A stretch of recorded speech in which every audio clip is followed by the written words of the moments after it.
আসসালামু আলাইকুম। আমরা এই যে বন্যা যারা বিপর্যস্ত হয়েছে তাদের জন্য আমরা কিছু ফেনীতে নিয়ে যাওয়ার জন্য কিছু মালামাল গুছিয়েছি।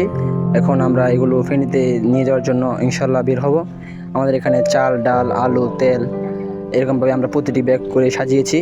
এখানে চাল রয়েছে, ডাল রয়েছে, চিনি রয়েছে, সব কিছুই আছে এবং আমরা এগুলোকে প্যাকেটিং করতেছিলাম। প্যাকেটিং করার পরে আমরা ইনশাল্লাহ ফেনীর উদ্দেশ্যে রওনা দিব। প্যাকেটিং করার পরে আমরা সবগুলো প্যাকেটিং আপনাদেরকে দেখিয়ে দিব। আমাদের প্যাকেটিং করা প্রায় শেষ। এই যে আমাদের যে প্যাকেটিংগুলো, এগুলো আমরা যারা ফেনীতে যারা একবারে অসহায় তাদের জন্য আমরা নিয়ে আসছি। একটু এখন আমরা বের হয়ে যাব। আমরা সিএনজি করে আমরা বের হয়ে গেলাম আমাদের গন্তব্যে, যারা অসহায় তাদের জন্য।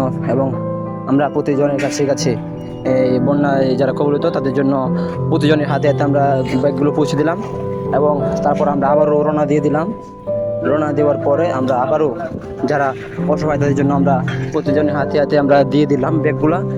এখন আমরা আবারও চলে যাব ইনশাআল্লাহ। তারপর আমরা এখান থেকে বের হয়ে আমরা আবারও যাত্রা শুরু করলাম আরেকবারের উদ্দেশ্যে যাত্রা করার পর আমরা সবাই হাতে হাতে সবাইকে যারা বন্যা এলাকায় দুর্গস্ত হয়েছিল তাদেরকে হাতে হাতে দিয়ে আসলাম এবং আপনাদেরকে বাড়ির যে ছবিগুলা যারা ক্ষতিগ্রস্ত হয়েছে তাদের ছবিগুলো এখানে উঠিয়ে আনা হলো, ওইখানে দেখিয়ে দিলাম। এই দেখেন বাড়ির অবস্থাগুলো খুবই খারাপ।